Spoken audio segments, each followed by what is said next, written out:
Hello and welcome to the Mum Boss Method podcast. I'm Chrissy, I am the Mum Boss, and I am here today to bring you a Mum Boss at Home community check-in. This is where my lovely Mum Boss at Home community ladies fill in their weekly check-in. They share their wins, they ask lots of questions, and I provide them with help and support and record it on a podcast, which in turn helps you.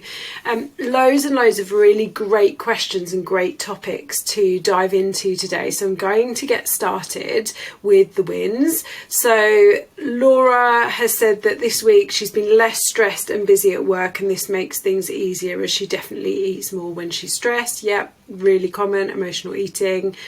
Claire has had a much better week with food, trying to increase her water intake as well. Hannah has added 2 workouts in this week. Jackie is feeling hardly any stress for the first time in years after changing her job. Amazing, Jackie, really pleased for you. Tish completed all her planned workouts and eating well Monday to Friday. Lisa is finding her clothes fit better, even though her energy levels have been low. She's been in control of food and trying to fuel her body with plenty of fruit, veg and protein. She's not been feeling too well. Jack has had another week where she's maintained positive habits for the most part. Oh, I need to pause and close my curtains. Hold on. It's so lovely that the sun shines into my office, but then the camera goes really dark and no one can see me. Okay, Stacey planned what she could, try not to stress about the rest. She had a lovely girly day out with her sister, where she didn't plan everything down to the minute, which is quite a challenge for her. She even allowed her sister to choose the restaurant that they ate in. She allowed herself some downtime after a busy few days and a couple of late nights, and on Saturday she sat and watched a couple of movies in the afternoon, drank tea and built Lego, and she didn't feel guilty about it at all. Amazing. Sarah's been more mindful of the choices with her diet, and she's slowly trying to get her mindset back on track. So Sarah's just come back to the community, and we are so chuffed to have her back. Sophie's had a summer clothes try-on session this weekend. She tried on 2 t-shirts that she's had for a few years, and she's never even taken the labels off as she didn't like how they looked. They now fit, and those labels will be coming out. Amazing, well done. And Louisa managed 2 runs and 2 classes this week. Amazing. Okay, so let's go on to challenges and questions then.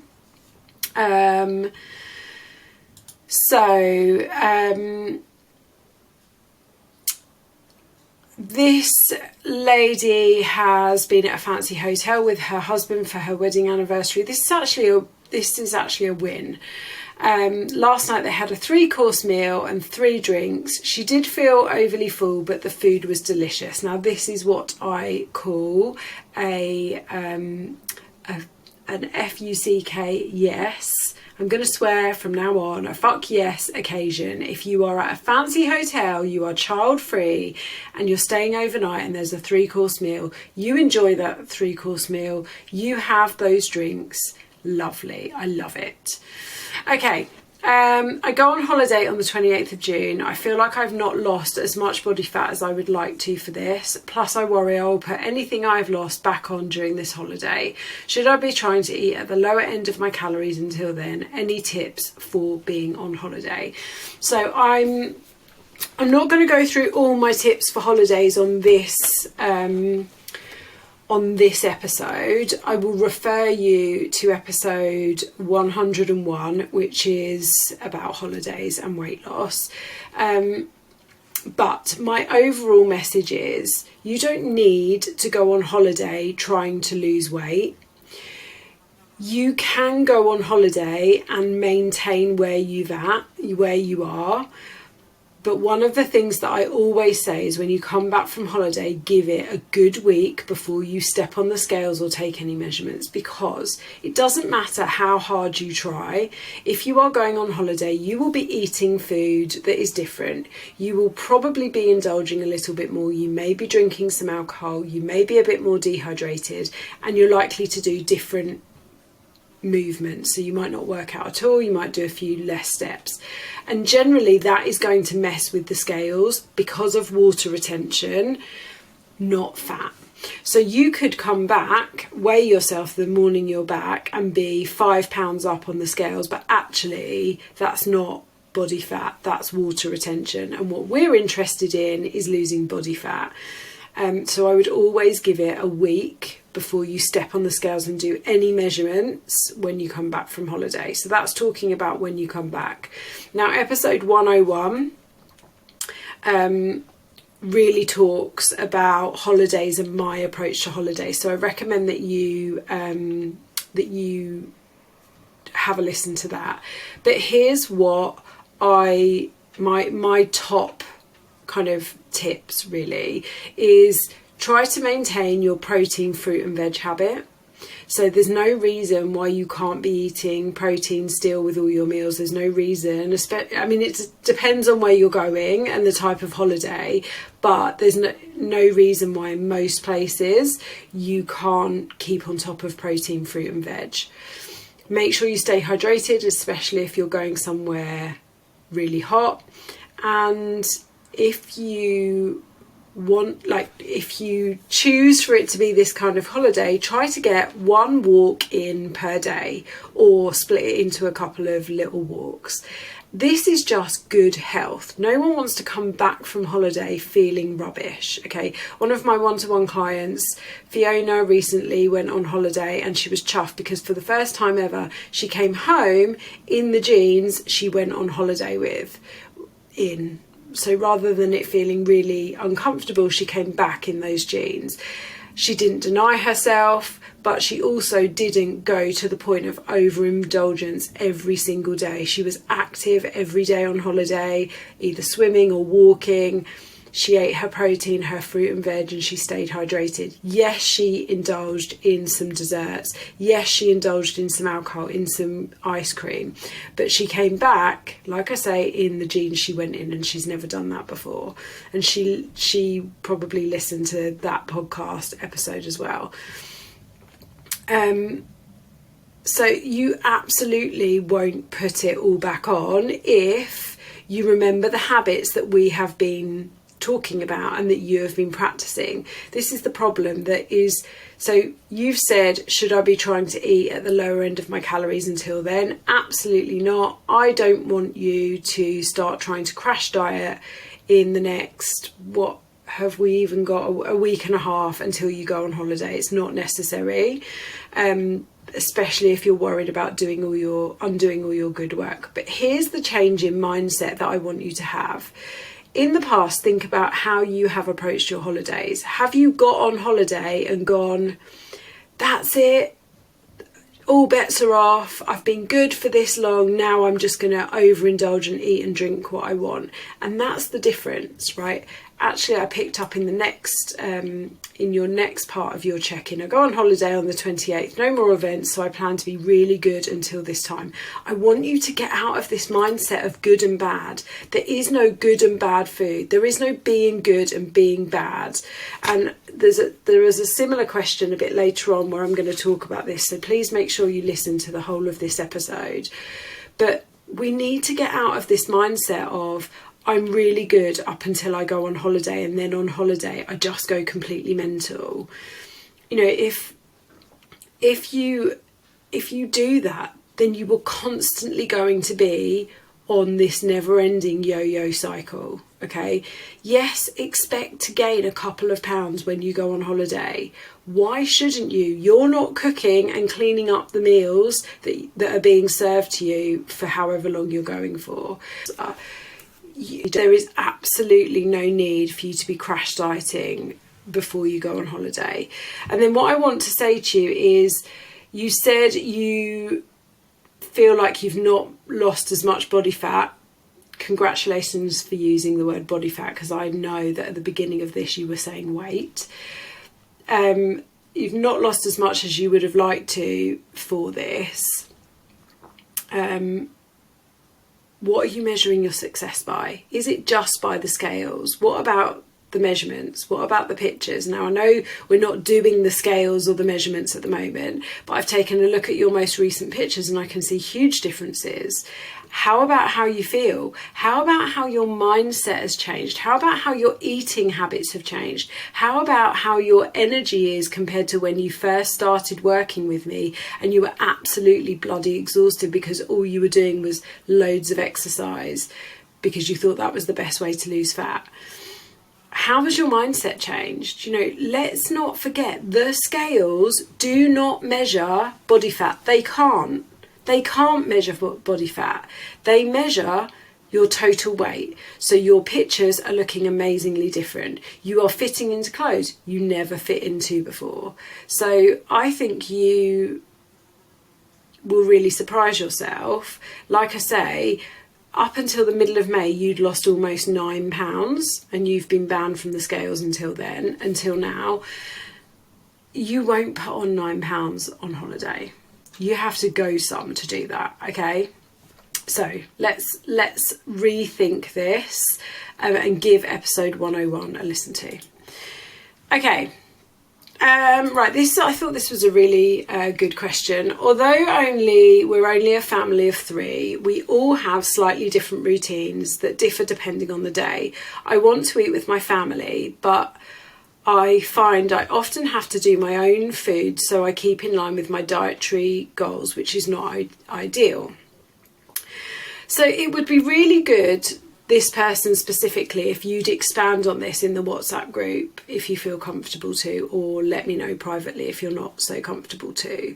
But I've got a few questions and a few things for you to think about. Okay, so are you cooking different meals to your family? If so, why? And that's not I'm not trying to be inflammatory when I'm saying why. I'm saying, is that because they choose less nutritious choices? Okay, that's my first question. Is that because they choose to eat different things to you, or you choose to eat different things to them?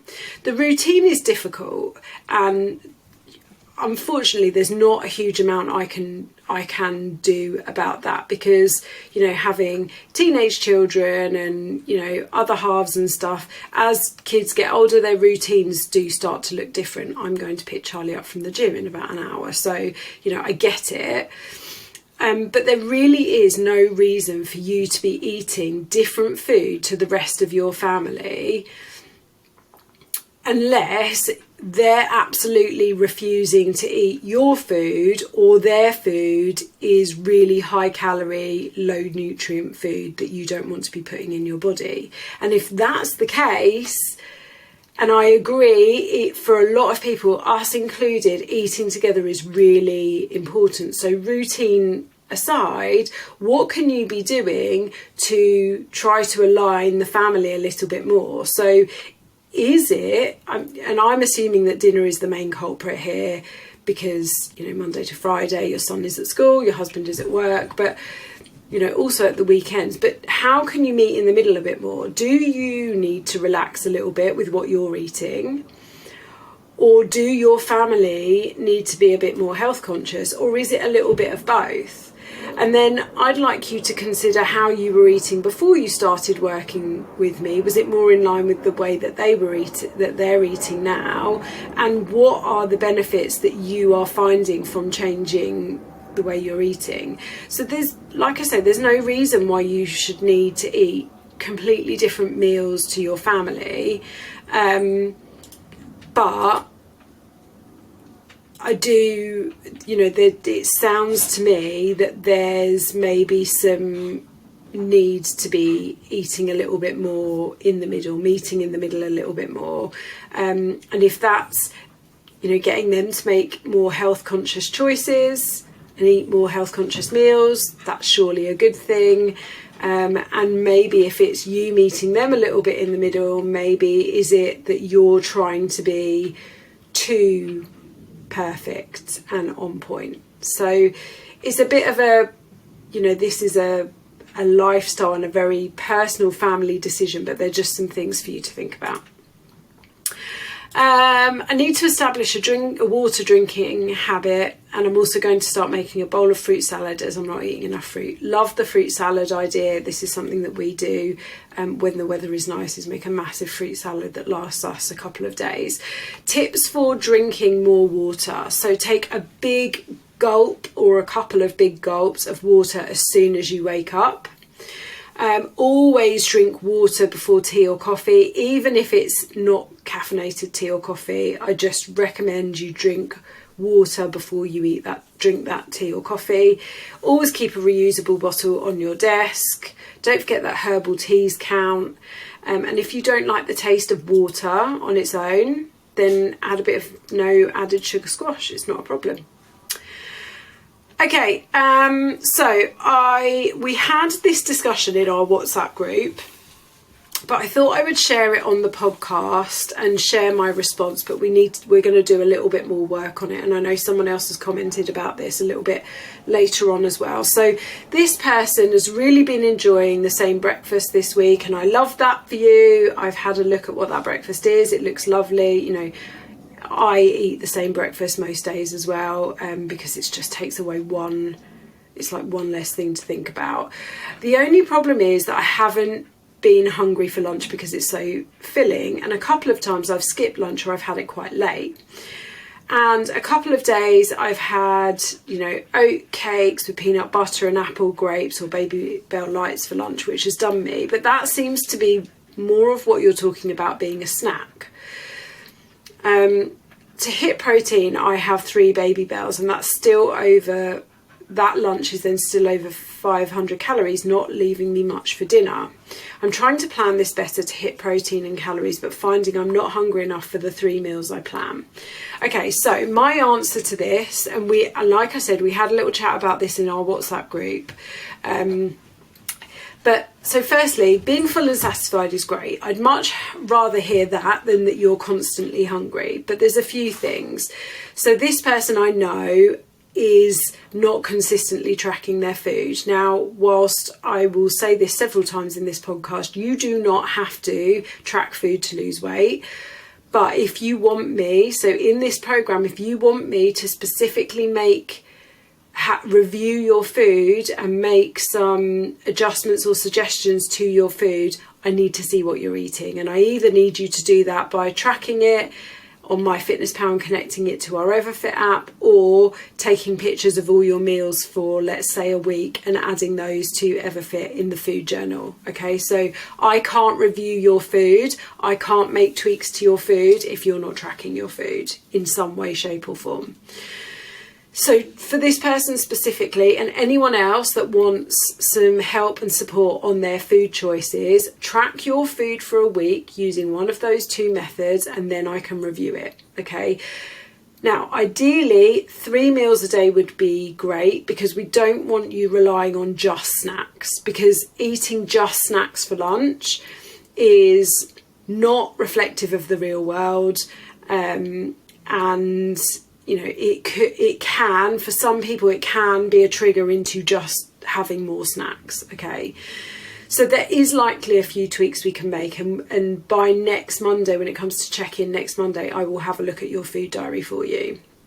The other thing I want you to consider is your meal timings. What time are you eating each meal? So, for example, we want between 3 and 4 hours between each meal is ideal. So if you're not eating breakfast until 10 a.m, or you start eating breakfast at 10 a.m. and you finish at, say, 20 past 10, and then you're eating lunch at 1, that's only 2 hours, 40 minutes, or at most 3 hours, and you might need a little bit more. So maybe you need to bring your change your meal timing slightly. But we'll go into this more when you've tracked your food for a week. Okay, I ended up in minor injuries on Friday. Oh no, I'm really sorry. I hope that you or whoever was hurt is okay. And by the time we got home, we were tired and made the excuse to go. It was too late to cook, and we got fish and chips. I only had a kid's portion, but I did wish the next day I'd been bothered to cook what we planned. Okay, so just some questions for you to reflect on. Why did you wish that? Was it because you didn't enjoy it? Is it because you felt guilty? If it's just one meal, draw a line, move on. If it's because you didn't enjoy it, then I completely resonate, and that's a completely different topic. So the guilt of it, just, you know, of it being an unplanned, not goal aligned meal, that's one thing. It is just one meal, draw a line. If it's because you didn't enjoy it, that's a completely different thing. And you know what, it's so funny that you say fish and chips, because fish and chips it's just one of those takeaways I just will not eat. I just don't enjoy it. Even by the seaside, I just don't enjoy it. And it's also the reason why it's been over 13 years since I've had a McDonald's, because I just don't enjoy that type of food. And as far as I'm concerned, I would rather have beans on toast than have fish and chips. So what can you learn from this? Think about, you know, how that meal made you feel and why you wish you'd eaten something different. Sometimes it's absolutely fine to get fish and chips for dinner when you've been in, you know, minor injuries, and that's probably really stressful and horrible. You know, sometimes that's the right choice. But if you didn't enjoy it, then I completely get you. If you feel guilty, I don't want you to feel guilty. I want you to draw a line on it, under it. I'm still struggling to sleep properly. So it would be great if you could expand a bit more on this. Is it because you're having trouble falling asleep? Is it because you're having trouble staying asleep? If you can expand on this, either in the WhatsApp group or in your next check-in, that would be really great, because then I can be really specific and help you. It could be that this is a habit that you've built up. So if you can let me know the specific struggle, then I can help you to find a solution for that. Okay, the weekends are my challenge. I find that I definitely indulge more, though I don't think I go too crazy. I'm definitely not as great as I am on Monday to Friday. And I think this person has used the word great rather than good on purpose. Well done, I spotted. Okay, so having a quick look at your app and your results, you are still getting results, but you're not tracking, so it's a bit hard for me to see what the indulgent weekends look like, okay? You say you don't think that you're going too crazy, so ask yourself, is this a problem, indulgence? Or is it just, it's the weekend, we're a little bit less structured, we enjoy a few more indulgences as a family, okay? Is it each meal in the weekend, or is it just a few? Because like I say, you've said you haven't gone crazy. Now, for this person specifically, I've actually amended your calories as you've dropped down to the next bracket, so well done. But my tip for you is, can you plan your indulgences so that you know they're there and you can look forward to them, while still keeping other parts of the weekend goal aligned? So for example, can breakfast still stay the same? And then, you know, whether it's lunch is out on Saturday or dinner is out on Saturday or whatever, or there's an ice cream at the park. So what can you plan around those weekends? Okay, thoughts on fasting. I'm finding that I work out at 6:30, but some days, due to being busy at work and now wearing an Invisalign, I'm not eating until about 10 or 11 and sometimes even 12. Is this a really bad habit to get into? Love this question. Thank you for asking. Okay, there's no magic to fasting. And how true, I say that in speech marks, this fast is will depend on what time you eat dinner. So as my own example, I finish eating by 6:30 and I don't eat again until 9 a.m. the next morning. So I fast, which is technically what we all do when we sleep, for 14 and a half or 15 hours. Okay, so if you're eating dinner at a similar time to me and then not eating again until 10, 11 or 12, that's quite a long fast. But if you're eating dinner, say 8 p.m, once your babies are in bed, then it's not too dissimilar to me if you're eating at, say, 10 a.m. But it is getting into more fasting, like traditional fasting territory if it's 11 or 12. Is it optimal to leave it that long to work out, that long after you've worked out to eat? No. But you know what? We're not professional athletes, so it's not really a problem, like, to leave it that long.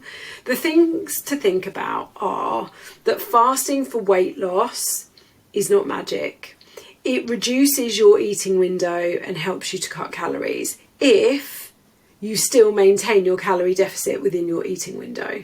Okay, so say you only give yourself 6 hours to eat, you can still overeat calories in 6 hours. It's not hard. That's the first thing I want everyone to take away is fasting isn't magic. It gives you a shorter amount of time to eat. This is an incidental fast. This isn't an intentional fast. And so I understand where this person's question is coming from, but I felt like I needed to say that anyway. If this is working for you, great. However, the main issues are it makes it much harder to hit your nutrition targets if you're missing a meal, particularly protein. Protein doesn't roll over to the next day like calories do. So you might find if you're missing a whole meal, that you're going to struggle to hit that 100 grams of protein. It can lead to binging later on in the day or at the weekend, and we've just talked about weekends. If you're prone to stress, it can exacerbate that. So let me tell you, if I left it later than 9 a.m. To eat my breakfast, I would be a stressy, grumpy mess. On a Wednesday, I actually have to eat my breakfast earlier because I teach a class at 9:15. I always find myself hungrier on a Wednesday for lunch, like I want my lunch earlier. Do I want to be eating my breakfast at 8 a.m. on a Wednesday? No, not really, because I know I'm going to want my lunch earlier. Do I want to teach a class of women who come to me for help hungry? No. I've actually got a couple of one-to-one clients that fast and it works for them, but they do it because they're just not breakfast fans, or they like to eat their breakfast after their 9 a.m. workout rather than before. So really it's about, if this fits with your lifestyle and it's okay for you and it's not having adverse effects, so you're not binging later on or over at the weekend, that's absolutely fine. As for women, as a general population, I would say it mostly doesn't work because of the exacerbation of stress and our hormones, really. But it's a lifestyle choice, and if it fits around your gym workouts and your life and your work, and you're not starving and you're not grumpy, I don't have a problem with it. If you are finding that you are quite hungry a bit later on, then is there something that's really quick you could do a bit of a go-to once you've finished the gym and you're, showered and everything? So a protein shake or a protein yogurt, or something that is really quick for you to eat and doesn't require loads of fuss. Just some thoughts. Let me know how you get on. Okay, so this person has said, I haven't tracked any food on MyFitnessPal, but I feel like I'm making good decisions with food. So I'm really happy that you feel you're making really good decisions with food. But I think you have said the same thing for the last few weeks, okay? And you've previously said that tracking helps you. So I look forward to maybe seeing some tracked foods this week. But, that's completely up to you.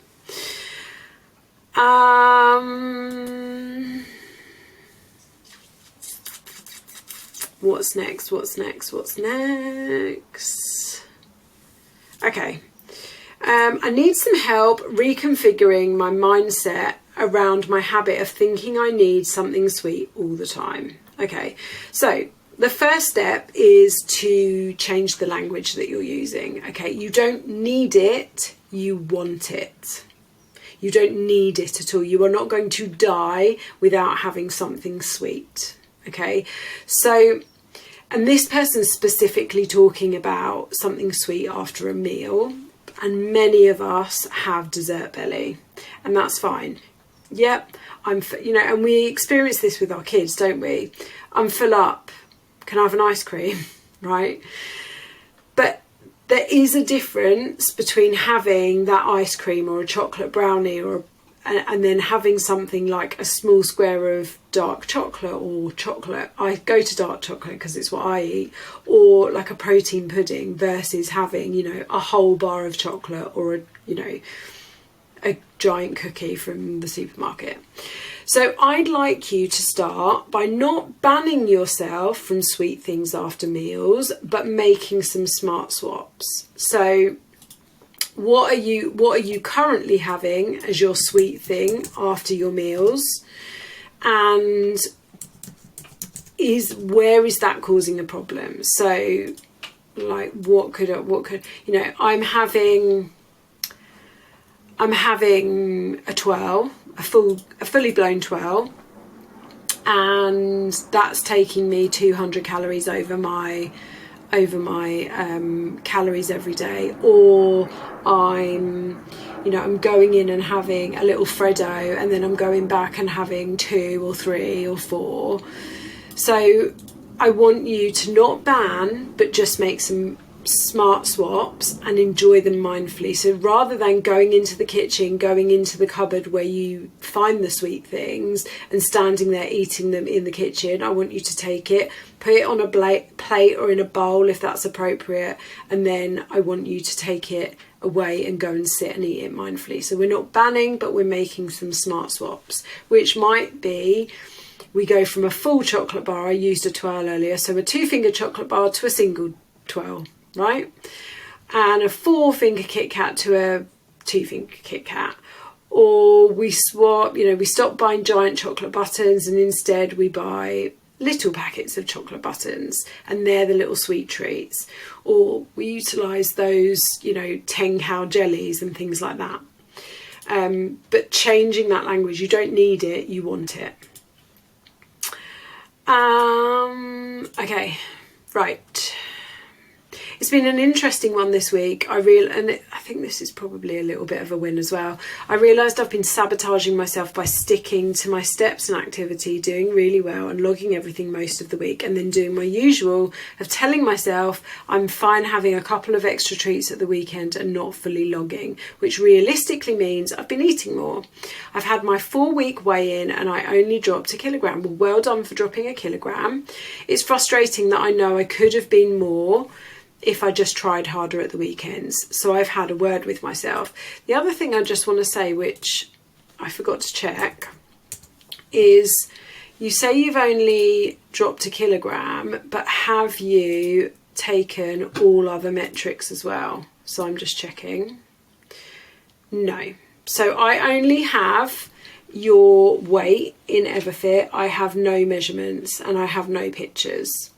So if you are only going by the scales as your measure of success, you are always going to be disappointed, because fat loss cannot be measured by the scales. So I urge anyone who is still not taking measurements, if you don't want to take pictures, fine, but if you're still not taking measurements, you are missing a trick. You are still obsessing by a number on the scale which measures everything included in your body, including your organs, including the food that isn't digested yet, your blood, your brain, the water you've drunk all day, everything, body fat, muscle, bone.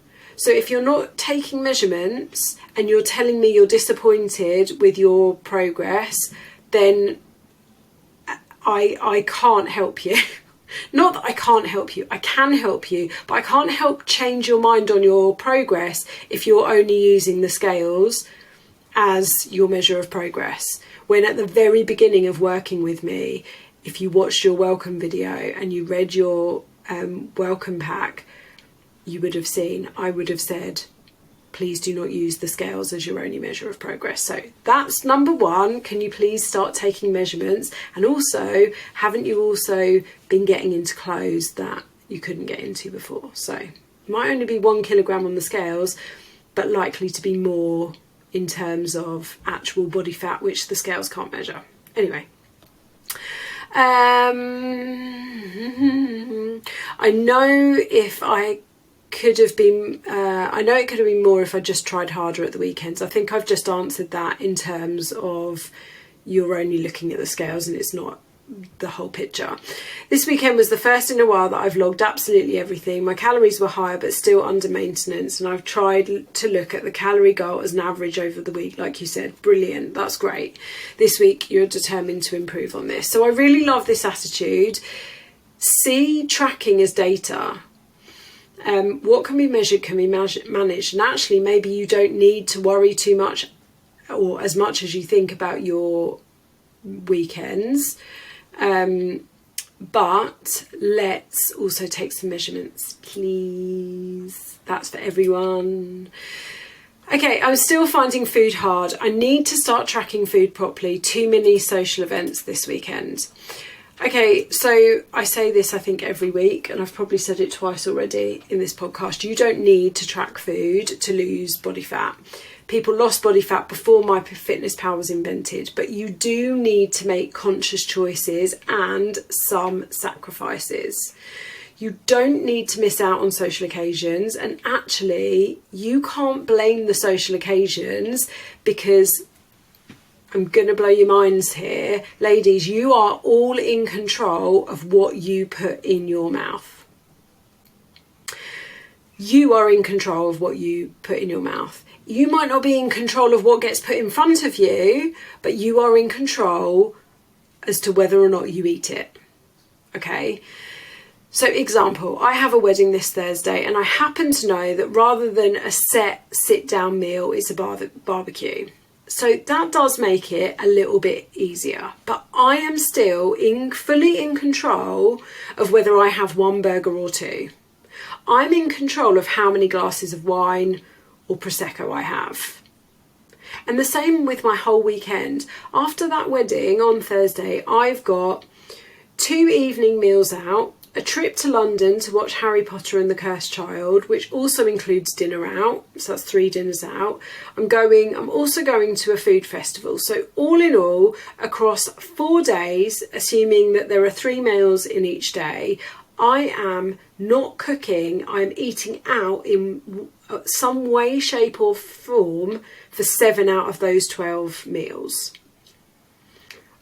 I am still in control of what I choose to eat. I don't have to eat something because it's there. There might be limitations on my choice. You know, we're going to a Japanese restaurant between part 1 and part 2 of Harry Potter. So obviously I can only choose from what's on the menu, but I can make that choice. You know, if you go to a concert or you go to an event, it's all, you know, I went to the Radio 1 Big Weekend the other week, and it was all food vans and stuff. Okay, I made the best choice I could, which happened to be like a jerk chicken bowl and a Greek chicken bowl with salad and pita and stuff, right? I don't have to eat something because it's there. I don't have to drink the wine on the table at the wedding because it's there, just because it's allocated that there is half a bottle of wine per person. I could go to the bar and buy myself a G&T. And in fact, I probably will, because that will result in a longer lasting Chrissy for the day than a glass of wine. We have to learn to navigate social occasions, because hopefully we'll always have lovely social occasions to go to. And it's the not learning how to eat when you go out, when you're on holiday. It's the not learning how not to be how to be the person that can make the choice when it's not you that's made the food.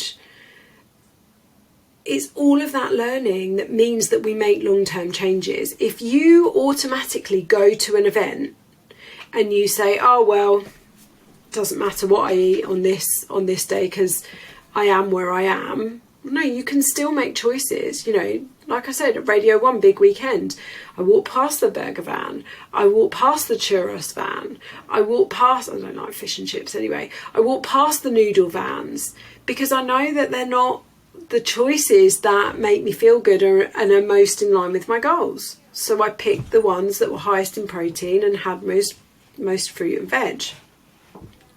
Right? You can eat and drink what you want some of the time. You can't eat and drink what you want all of the time. And that's what balance is. You do not have to ban yourself, but actually blaming the fact that you had a social weekend, this is for everyone, blaming the fact that you have a social weekend, that you have a busy social life. I'm glad you have a busy social life, but you have more choice than you are allowing yourself to believe. Okay, so if you're saying I need to start tracking food, I'm finding it hard, I need to be consistent, what are you going to do in order to move forward with that? Okay, why are you not consistent with food? Is it because you're not planning or organising or preparing? Are you just winging it every day? Are you not, are you going into these social weekends and not thinking about, well, what will I eat? Most restaurants, we can look up the menu ahead of time. Most, events, I'm thinking about, festivals and concerts, because it's that time of year. Most of these events, I've got one of my clients has just been to Download Festival, and we just said, just go for the things that are going to line your stomach, because you're going to be having a few drinks, and be the highest in protein. That's all you can do. Are you just winging it for these social occasions, knowing that you've got a really social weekend and just going, oh, well, it is what it is, and going into it? In which case, how can you change that? Do you just think, oh, well, I sod it, it's busy, I'm just going to eat what I want? In which case, that's why you're not consistent with food, because this does take some preparation, some pre-thinking, some pre-planning, and there's always going to be, I've had clients this weekend who have had birthdays or children's birthdays, special occasions. Obviously it was Father's Day yesterday. There's also always going to be those occasions that are fuck yes occasions. Like my Harry Potter, the wedding and Harry Potter are going to be this week are going to be my fuck yes occasions, with just a little bit of a kind of structure around alcohol, because it affects me so badly. Okay, yes, you absolutely can have fuck yes occasions. Can we have them all week, all weekend? The weekend from Friday dinner time through to Sunday is 40% of your week. If you are just thinking, oh, well, it's social, then no, you won't make progress with food, because it's 40% of your week. So let me know in the WhatsApp group, what specifically are you struggling with food? What specifically aren't you consistent with? What is the struggle there? What's the block, so that we can help you? And this person in particular is super, super active. And for those of you who are super active and do lots of activity during the week, that is great. But do remember, I don't care what your Apple Watch or your Garmin tell you. If you are not sticking to the calorie deficit I have given you, which includes the amount of exercise you've told me you do, you will not lose body fat, because I've already included your exercise. So I don't care if your watch tells you burnt 750 calories on your run. You didn't, firstly, because a watch can't tell you that accurately. But also, I've included your activity, and I don't buy into you can't out-train a bad diet. But what I do buy into is the data and the metrics that all of these apps and gadgets give us is not accurate, and it's really misleading. And relying on being able to train away poor food choices is actually why you've gotten yourself into this position in the first place, because you're punishing yourself through exercise and therefore creating a bad or a difficult relationship with your body and with exercise by punishing yourself for bad food choices. I felt quite passionately about that bit. Did you hear that? Okay, last question. How to keep on track when you're working long hours. Okay, so advice is plan and prep your food in advance. You can rarely get a nutrient dense meal if you go and buy it out, like a supermarket meal deal and stuff. They never have enough protein in their sandwiches and all of that stuff. So where you can, plan and prep it. You should be eating every 3 to 4 hours, so you might need to take some snacks with you. One thing I had to change when I was in corporate and working really long hours is the time I ate my breakfast. So I used to eat as soon as I got up, and then that's when I kind of changed to about 8:30, 9 o'clock, just to accommodate for the fact that I was travelling in and out of London and needed a bit, I needed to eat a little bit later. So I stopped eating before I left and started eating when I got to my desk. And then the other thing is, remember to take regular breaks, even if it's just a quick 5-minute fresh air break, because so often you will snack out of boredom, stress, procrastination. And if you give yourself those little breaks, that is really going to help. Okay, I told you we had some really good questions today.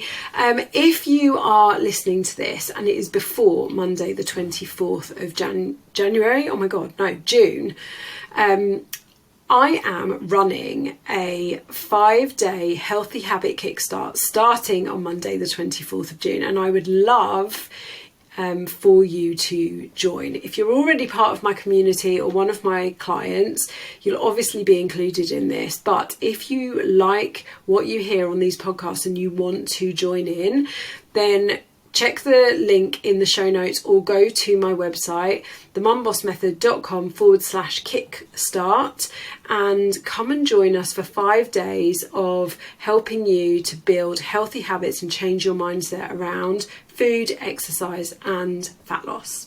Have an awesome week, everyone. I'll speak to you later. Bye.